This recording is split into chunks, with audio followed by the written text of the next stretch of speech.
Salam əziz müəllimlər, hər vaxtınız xeyirli olsun. Mən Mürsalova Gülnarə, FES Akademinin kurikulum müəllimi. Dəyərli müəllimlər, bu gün sizə çox maraqlı bir mövzunu izah edəcəm. Mövzumuz fən kurikulumları və onun təsviridir. Təbii ki, hər kəs bilir ki, istər MİQ imtahanında, istər sertifikasiya imtahanında bu dərsdən mütləq bir sual düşür. Hətta mən qeyd edərdim ki, müsahibə mərhələsində də əgər bu mövzunu yaxşı bilmirsinizsə, o zaman bu sizin üçün müsahibədən kəsilmək qorxusuna şərait yarada bilər. Ona görə də zəhmət olmasa dərsin izahına diqqətlə qulaq asın. Qeyd edim ki, dərs bəzən müəllimlərə çətin gələ bilir, amma bugünkü izahdan sonra belə bir problemi yaşamayacaqsınız və bu dərsi mükəmməl şəkildə qavramış olacaqsınız. Gəlin davam edək. Fən kurikulumları və onun təsviri. Birinci elə dərsimizin adından başlayaq. Nəyə deyilir fən kurikulumları? Baxın müəllimlər, bizə müxtəlif fənlərə aid olan ixtisas müəllimləri baxır. Məsələn, kimya, biologiya, fizika, Azərbaycan dili, təsviri sənət, musiqi, ibtidai sinif və s. Hər bir müəllimin öz fənninin dəsti xətti var. Yəni, loru dildə deyək, hər bir müəllimin öz fənninin məqsəd və vəzifəsi fərqlidir. Riyaziyyat şagirddə fərqli bacarıqlar formalaşdırır, musiqi şagirddə fərqli bacarıqlar formalaşdırır. Fən kurikulumu da hər fənnin öz kurikulumunun olduğunu göstərir. Hər fənnin öz məqsədi var, hər fənnin öz məzmun xətti var, hər fənnin şagirddə formalaşdıra biləcəyi öz bacarıqları var. Fən kurikulumunda bəzi terminlər var. O terminlərlə tanış oluruq indi. Bunun birincisi təlim nəticəsidir. Daha sonra məzmun standartı və alt standartlarla məzmun xəttləri ilə sizi tanış edəcəm. Birinci başlayaq, giriş etmək üçün dərsimizə təlim nəticələrini öyrənməliyik. Əziz müəllimlər, hər bir işin nəticəsi var, düzdürmü? Bax, bugün siz MİQ imtahanına hazırlaşırsınız, bugün siz sertifikasiya imtahanına hazırlaşırsınız, siz əziyyət çəkirsiniz və bunun bir nəticəsini görmək istəyirsiniz, düzdürmü? Eləcə də biz müəllimlər, əgər məktəbə gedib şagirdlərə dərs keçiriksə, bunun bir nəticəsi olmalıdır. 11 il ərzində şagirdin öyrənəcəyi, orada qazanacağı bilik və bacarıqlar adlanır təlim nəticəsi. Təlim nəticəsinin tərifinə baxaq, mənimsənilməsi nəzərdə tutulan və əvvəlcədən müəyyən edilmiş təlim nailiyyətlərinin konkret bir səviyyəsidir. Bəli, şagird nəyi mənimsəyəcək? Şagird hansı bacarığa yiyələnəcək? Hansı vərdişlərə yiyələnəcək? Onun hər biri təlim nəticələrində öz əksini tapır. Təlim nəticəsinin bir neçə istiqaməti var. Bizə əsasən 2 istiqaməti lazımdır. Dərsin təlim nəticəsi anlayışı, bir də sinfin sonu üçün olan təlim nəticəsi anlayışı. Bu da nəyə görə bizə lazımdır? Planlama mövzusunda, əgər xatırlayırsınızsa, planlamada demişdik ki, müəllimin 2 cür planı olur. Biri gündəlik plan, hansı ki, müəllim 45 dəqiqə ərzində o planı reallaşdırmalıdır. Biri də illik plandır. Gündəlik planda bizə lazım olan dərsin təlim nəticəsidir. Yəni, bir müəllim 45 dəqiqə ərzində şagirdinin hansı bilik və bacarığa çatacağını bilməlidir. Növbəti isə bizə lazım olur illik planımızda, yəni perspektiv planda. Bu da bir ilin təlim nəticəsini əhatə edir. Deməli, biz nə qənaətə gəldik? Müəllim həm dərsin təlim nəticələri ilə tanış olmalıdır, həm də sinifin sonu üçün olan təlim nəticələri ilə tanış olmalıdır. Əgər müəllim dərsin təlim nəticəsi ilə tanış olmasa, demək ki, o müəllim 45 dəqiqə ərzində heç bir şey bacarmayacaq. Əgər müəllim ilin təlim nəticələri ilə tanış olmasa, deməli o müəllim bir il ərzində şagirdən nə keçəcəyini bilməyəcək. Ona görə bu 2 anlayış haqqında bizim məlumatımız olmalıdır. Bir daha bu hissəni qeyd edirəm və bu hissədən keçirik. Ümumi təlim nəticəsi şagirdin 1-ci sinifdən 11-ci sinifə qədər nə mənimsəyəcəyini, hansı bilik bacarıq vərdişə yiyələnəcəyini əks etdirən bir topludur. Bacarıqlar, vərdişlər toplusudur. Onun bir neçə istiqaməti var. Bizə 2 istiqaməti lazımdır. İmtahana düşə bilər. Həm də digər bizim mövzularımızla əlaqəli olacaq. Dərsin təlim nəticəsi, sinifin sonu üçün olan təlim nəticəsi. Dərsin təlim nəticəsi müəllimə lazımdır ki, 45 dəqiqə ərzində nə keçəcəyini müəyyən etsin. İlin təlim nəticəsi bizə lazımdır ki, biz bilək, bir il ərzində şagirddə fənnimizdən hansı bacarıqları, hansı bilikləri reallaşdırmalıyıq. Deməli, Buna da baxaq, heç bir halda müəllim ümumi təlim nəticələrini dəyişə bilməz. Bir də bəzən baxın, ümumi təlim nəticələri, dərsin təlim nəticələri anlayışını müəllimlər qarışdırırlar. Biz axı dedik, ümumi təlim nəticələrini siz elə düşünün ki, 1-ci sinifdən 11-ə qədər şagird nə keçəcək, hansı bilik və bacarığa sahib olacaq, hansı bilikləri, bacarıqları mənimsəyəcək, o toplu şəkildə nəzərdə tutulur. Amma dərsin təlim nəticəsi isə 45 dəqiqə ilə bağlıdır. İndi mən sizə sual verirəm. 45 dəqiqə ilə şagirdin 11 il ərzində öyrənəcəyi məzmun eyni ola bilər? Təbii ki, xeyr. Biz ümumi təlim nəticələrinə hər sinifi addımladıqca gedib çatırıq. 1-i bitiririk, 2, 3, 4, 5, 6, 7, 8, 9, 10, 11-ci sinif. Biz getdik ümumi təlim nəticələrini hamısını reallaşdırmış olduq. Yəni, ümumi təlim nəticələri bütün siniflərin toplusunu nəzərdə tutur. Bütün fənlərin, bütün siniflərin. Bunlar isə artıq bir növ elə bir xüsusiləşdirilib. Dərsin təlim nəticəsi ilə sinifin sonu üçün təlim nəticələri isə müəllimə daha konkret yolları göstərir. Deməli, biz təlim nəticələri anlayışı ilə tanış olduq. Dedik ki, fən kurikulumunda bir neçə terminimiz var. Biri təlim nəticələri idi, onu öyrəndik. İkinci terminimiz bizim məzmun xəttidir. Gəlin görək, məzmun xətti nədir? Demək olar ki, imtahandan düşən hissə bu hissədir. Müəllimlər, məzmun deyəndə nə başa düşürük? Məzmun şagirdin nə öyrənəcəyi olan hissəsidir. Yəni, biz, məsələn, biologiyanın məzmunu, Azərbaycan dilinin məzmunu, ədəbiyyatın məzmunu deyəndə nə başa düşürük? Şagird nə öyrənəcək? Bəli, şagird bir fəndən nə öyrənəcək? Şagird bir fəndən hansı bacarıqlara yiyələnəcək?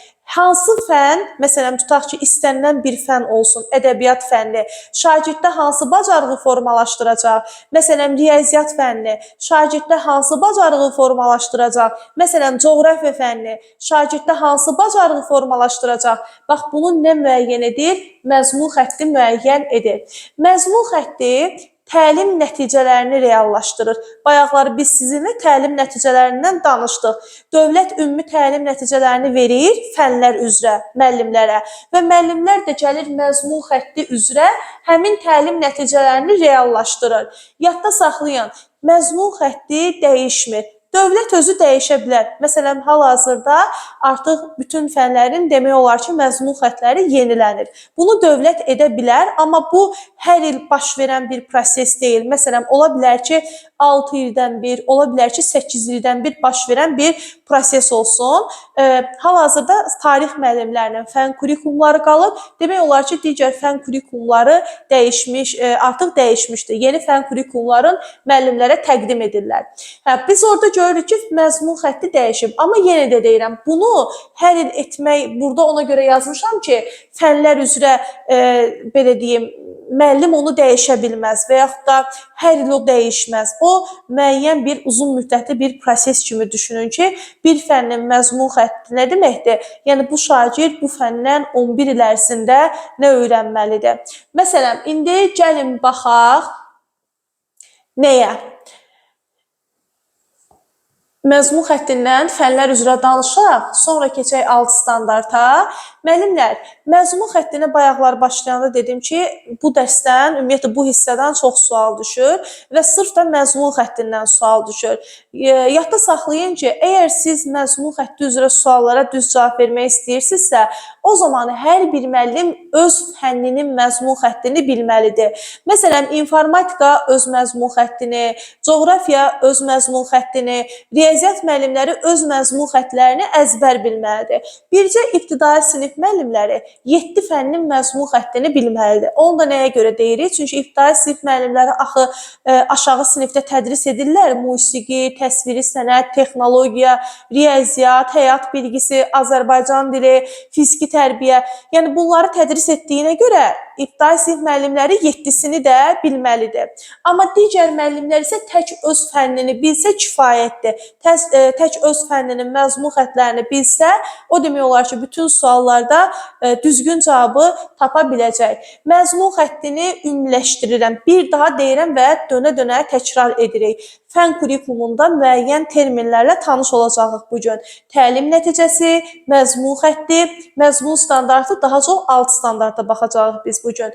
Təlim nəticələrini öyrəndik. Dedik ki, təlim nəticələri bir topludur, bir məzmundur, hansı ki, şagird nə mənimsəyəcək, məktəb dövründə nə mənimsəyəcək, onu müəyyən edir və iki istiqaməti ilə tanış olduq. Daha sonra məzmun xətti ilə tanış olduq. Öyrəndik ki, məzmun xətti də təlim nəticəsini reallaşdırır. Hər fənnin öz məzmunu var, hər fənnin öz mahiyyəti var, hər fənnin şagirddə formalaşdırdığı bacarıqlar fərqlidir və biz bu fərqliliyi də necə bilirik? Məzmun xəttləri ilə bilirik. Məsələn, fiziki tərbiyənin məzmun xətti ayrıdır, fizikanın məzmun xətti ayrıdır, riyaziyyatın məzmun xətti ayrıdır, Azərbaycan dilinin məzmun xətti ayrıdır. Hər bir müəllim, səriştəli müəllim öz fənninin məzmun xəttləri ilə tanış olmalıdır. Çünki bir müəllimin fənninin məzmun xəttini bilməməsi bu o deməkdir ki, müəllim bilmir, onun şagirdi bu fəndən nə öyrənməlidir. Məsələn, Azərbaycan dili müəllimi bilməlidir ki, o şagirddə 4 məzmun xəttini reallaşdırmalıdır. Dinləmə, oxuyub anlama, yazı dil qaydaları və Azərbaycan dili müəllimi əgər fənninin məzmun xəttləri tanımırsa, bilmirsə, bu o deməkdir ki, müəllim bilmir ki, Azərbaycan dili şagirdə nə öyrətməlidir. İzah edə bilirəm fikrimi? Məsələn, riyaziyyatdan tutaq ki, ədədlər, əməllər, cəbir, həndəsə, ölçmə, statistikadır. Düzdürmü? 5 məzmun xətti var. Əgər riyaziyyatdan müəllim bilməsə ki, onun 5 məzmun xətti var, deməli, riyaziyyat müəllimi də bilməyəcək ki, o şagirdə nə öyrətməlidir. Bir növ məzmun xətti müəllimin gözünün qarşısına gətirir ki, sən şagirdinə bu fəndə müəyyən illərdə hansı bacarıqları reallaşdırmalısan. Davam edirik. İndi gəlirik məzmun standartına. Əslində biz qabaq daha çox danışırdıq məzmun standartından, amma son dövrlər artıq yalnız alt standartdan danışırıq. Yadda saxlayın ki, müəllimlər, elə alt standartdır, əsas standartdır, bu məzmun standartının tərkib hissəsidir. Yəni, məzmun standartı özü iki yerə bölünür. Alt standarta, əsas standarta. Məzmun standartı şagirdin bilik və bacarığına qoyulan dövlət tələbidir. Tərifi budur. Məzmun standartı şagirdin bilik və bacarığına qoyulan dövlət tələbidir. Müəllim dərsdə reallaşdırır nəyi? Alt standartı. Qeyd etdik ki, məzmun standartı iki yerə bölünür. Əsas standart, alt standart. Əsas standartı qoyuruq kənara. Bizim onunla artıq işimiz yoxdur. O çox qəbula düşmür. Əsas düşən hissə isə alt standartda olur. Gəlin, mən sizə bir şey yazım ki, sizə daha aydın olsun. Deməli, müəllimlər, biz bəzən belə kodlar görürük öz fənnimizə uyğun. Məsələn, 3, 2, 1 və yaxud da 4, 1, 1 və yaxud da 2, 1, 3, düzdür? Bax, belə kodlar görürük. Yadda saxlayın. Birinci yerdə duran ədəd məzmun xəttini ifadə edir, bayaq danışdıq. İkinci yerdə duran ədəd əsas standartı ifadə edir. Üçüncü yerdə duran ədəd isə alt standartı ifadə edir. Əsas standart sizə düşməyəcək deyə ondan danışmıram. Yaxşı, sizə düşəcək məzmun xəttindən danışdıq. Bax, birinci yerdə hansı ədəd durursa, bu məzmun xəttidir. İkinci yerdə duran ədəd əsas standartdır. Üçüncü yerdə duran ədəd isə nə olacaq? Alt standartımız olacaq. Alt standart nəyə deyilir? Elə alt standartın da tərifi budur. Şagirdin bilik və bacarığına qoyulmuş tələbdir. Müəllimə qoyulmuş tələbdir. Hətta bəzən belə də düşər ki, təhsil verənlərin və təhsil alanlara qoyulmuş minimal dövlət tələbidir. Alt standart müəllimə verilir ki, o şagirddə hansı bilik və bacarığı reallaşdıracağını konkret olaraq bilsin. Yəni, bir növ alt standartla biz summativ qiymətləndirmə aparırıq. Alt standartı bizə metodik vəsaitdə dövlət verir. Biz ona baxaraq onu reallaşdırmağa çalışmalıyıq. Deməli, alt standart təlimin məqsədini müəyyən edir. İndi bir-bir mən bunlardan danışmaq istəyirəm ki, bax, bunlar nə deməkdir? Müəllimlər, yadda saxlayın. Məzmun xətti, təlim nəticələri, bunlar geniş anlayışlardır, düzdür? Alt standart isə bunu konkretləşdirir. Bayaqları biz kodlar yazdıq, düzdürmü? Bax, kodları belə yazdıq da. Bir dəqiqə qələmi götürüm.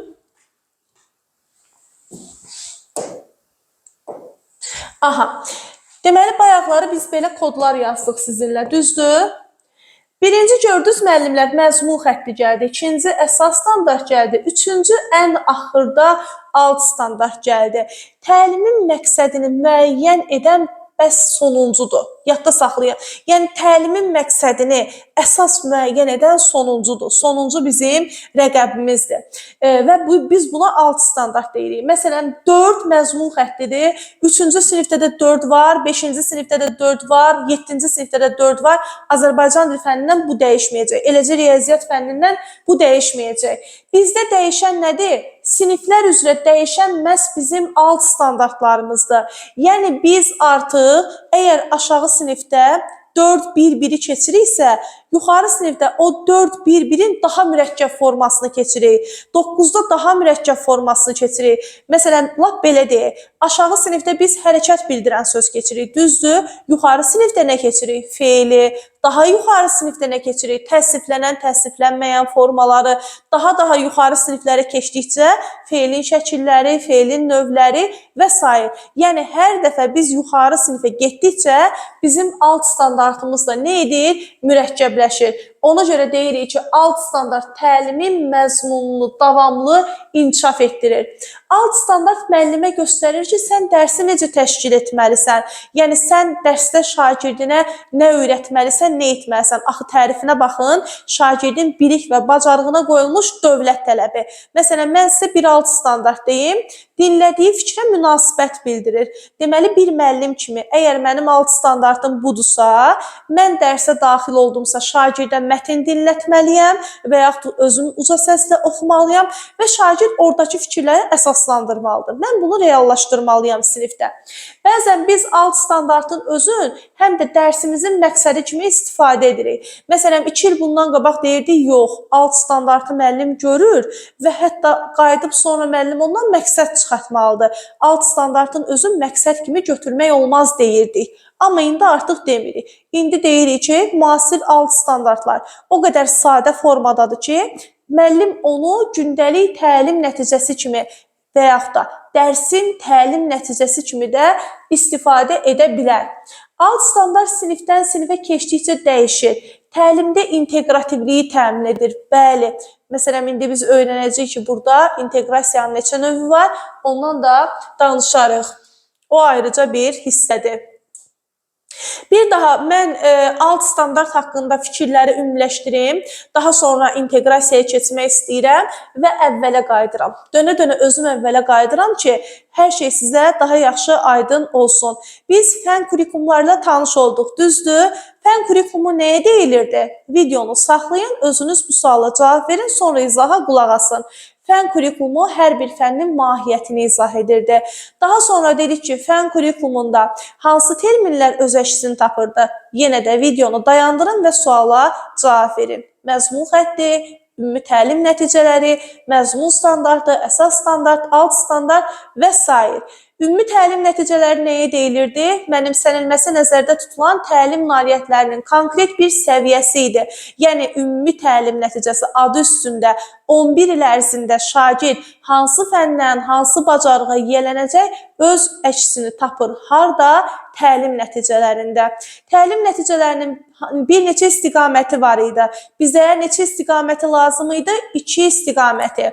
Hansı istiqamətlərdir müəllimlər? Dərsin təlim nəticəsi, bir də ilin təlim nəticəsi. Biri bizə gündəlik planlamada lazım olur, biri bizə illik planlamada lazım olur. Və məzmun xətti ilə tanış olduq. Hər fənnin öz məzmun xətti olduğunu dedi. Məzmun xətti nəyə deyilirdi? Məzmun xətti təlim nəticələrini reallaşdırırdı. Məzmun xətti hər fənnə aid şagirddə bacarıq formalaşdırırdı. Məzmun xətti dəyişirmi? Məzmun xətti dəyişmir. Onu ancaq dövlət dəyişə bilər. Və son olaraq alt standartları danışaq. Alt standart məzmun standartının əsas hissəsidir. Biz məzmun standartından geniş şəkildə artıq əsas standarta, alt standarta bölündüyünü demirik, amma məzmun standartının tərifini yadda saxlayın.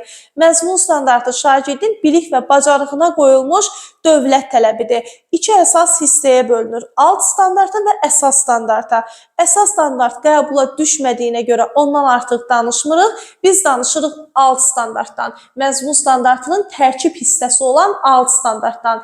Dedik ki, alt standart şagirdin bilik və bacarığına qoyulan dövlət tələbidir. Təhsil verən, yəni hər bir müəllim dərsdə alt standartı reallaşdırmağa borcludur. Alt standartı reallaşdırmaq müəllimin vəzifəsidir. Dövlət əgər bizə tələb qoyubsa, biz də o tələbi reallaşdırmalıyıq. Nəyə kömək edir? Təlimdə inteqrasiya apara bilirik alt standartla, təlimin məqsədini çıxara bilirik, hətta bəzən onun özünü məqsəd kimi istifadə etməyə artıq bizə dövlət icazə verir. Çünki son dövrlər alt standartlar çox sadə formadadır. Ona görə də biz onu məqsəd kimi istifadə edə bilərik. Şagirdin davamlı inkişafını təmin edir. Sinifdən sinifə keçdikcə mövzu üzrə biliklər dərinləşir axı. Bax, o dərinləşməni alt standart təmin edir. Yadda saxlayın. İndi gəlirik müəllimlər əsas hissəyə, inteqrasiyaya. Görək inteqrasiya nəyə deyilir?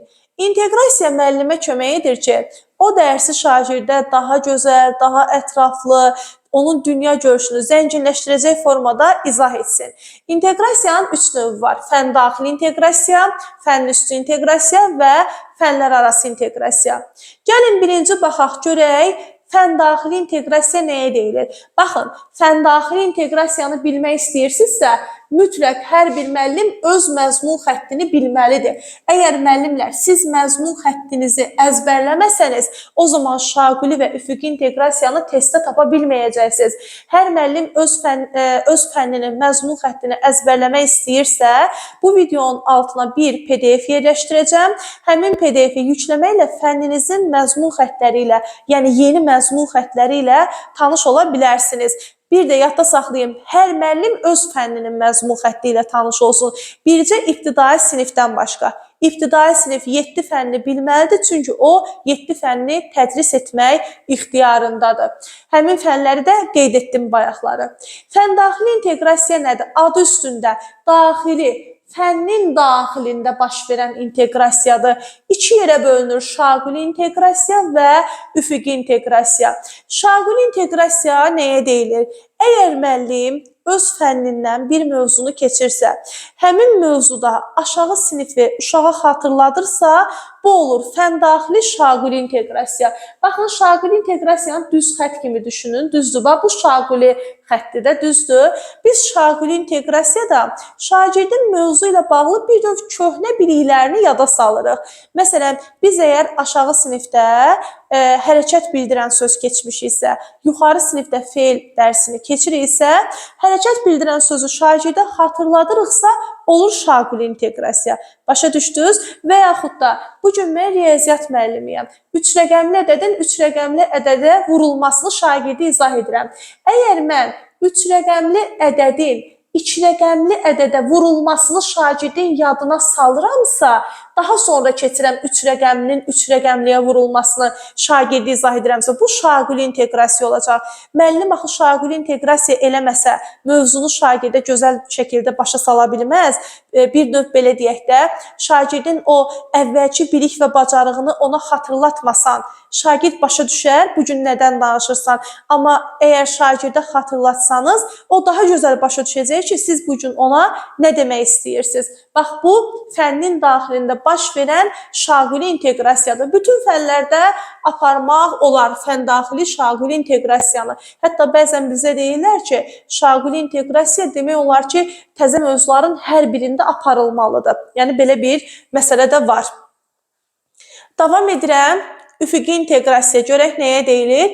Üfüqi inteqrasiyada da bax, biz məzmun xəttlərini əzbər bilməliyik. Çünki üfüqi inteqrasiya birbaşa məzmun xəttləri ilə bağlı olan inteqrasiyadır. Əgər müəllim öz məzmun xəttlərini əzbər bilirsə, o müəllim başa düşəcək ki, onun fənnində, məsələn, bir sual düşüb, bu sualda 2 məzmun xətti var, yoxsa bir məzmun xəttindən söhbət gedir. Məsələn, tutaq ki, Azərbaycan dili müəllimi şagirdə dinləmə mətni verir, daha sonra onun haqqında esse yazdırırsa, deməli 2 məzmun xəttindən istifadə etdi. Və yaxud da riyaziyyat müəllimi əgər şagirdə həndəsi fiqurları keçirsə, daha sonra o fiqurların ölçülməsi ilə bağlı şagirdlərə bir tapşırıq verirsə, deməli riyaziyyat müəllimi iki məzmun xəttindən istifadə etdi. Məsələn, tarix müəllimi həm şəxsiyyətlərdən, həm də zamana aid şagirdə tapşırıq verirsə, məsələn, filan şəxsiyyətləri zamanına uyğun olaraq qruplaşdırın. Belə bir sual verirsə, o zaman müəllim yenə də fəndaxili üfüqi inteqrasiya etmiş olur. Yadda saxlayın, müəllim məzmun xəttlərini bilməsə o sualın mahiyyətini anlaya bilməyəcək. Məzmun xəttlərini biləndə isə artıq sualı oxuyanda siz daha tez başa düşəcəksiniz ki, burada bir məzmun xətti var, yoxsa iki məzmun xətti var. Baxın, burada müəllim möcüzənin qiyməti hekayəsini oxutdurur. Söhbət Azərbaycan dili fənnindən gedir. Oxumaq ikinci məzmun xəttidir Azərbaycan dilində. Daha sonra nəqli xarakterli mətn yazır. Bu da yazı məzmun xəttinə aiddir. Azərbaycan dilinin iki məzmun xəttindən istifadə etdi. Hər bir müəllimə öz fənninə uyğun düşəcək bu sual. Məsələn, informatika müəlliminə informatika məzmun xəttinə aid düşəcək. Biologiya müəlliminin özünə aid, Azərbaycan dilinin özünə aid, məsələn, fizika, kimya müəllimlərinin özünə aid suallar düşəcək. Ona görə siz öz fənninizin məzmun xəttləri ilə tanış olun. Və nəhayət gəlirik biz sonuncu fənüstü inteqrasiyaya. Fənüstü inteqrasiya belə deyək də keçən ilin ən trend və ən belə qalmaqallı çərçivə sənədində olan hissələrdən biri kimi təqdim olundu. Yəni imtahana son bir ay qalmış bəzi şeylər dəyişdi və indi siz daha yeni qayda ilə, artıq 2026-cı ildir, daha yeni qayda ilə öyrənəcəksiniz ki, fənüstü inteqrasiya artıq şagirdin təkcə real həyatda bir işi görməsindən bəhs etməyəcək. Bax, bunu qeyd edin. Real həyatda bəhs etməyəcək ki, şagird gedib həyatda bu praktik təcrübəni aparır. Biz bunu fənüstü inteqrasiya götürürdük və yaxud da istənilən layihə işini aparır. Biz bunu fənüstü inteqrasiya götürürdük. İndi biz elə layihələri, elə tapşırıqları fənüstü inteqrasiya götürməliyik ki, burada şagird bir fəndən yox, bir neçə fənnin inteqrasiyasını etsin. Burada şagird yaradıcı bir ideya, kreativ bir yanaşma ortaya qoysun. Bir problemi həll etsin və o problemi həll edəcək bir modeli təqdim etsin. Baxın, yadda saxlayın. Bu maket də ola bilər, bu model də ola bilər, bu tədbir planı da ola bilər, bu təklif planı da ola bilər. Amma şagird burada bir fəndən istifadə etməyəcək. Məsələn, kimya fənnindən şagirdə layihə verilibsə, o layihəyə müəllim baxacaq. Əgər orada biologiya, fizika, Azərbaycan dili, riyaziyyat, o fənlərin inteqrasiyası varsa, üstəgəl həmin fən, həmin layihə şagirdin sonda bir məhsul və yaxud da bir maket, bir tədbir planı, bir təklif planı irəli sürməsini istəyəcəksə, biz o zaman onu fənüstü inteqrasiya götürəcəyik. Gəlin baxaq. Deməli,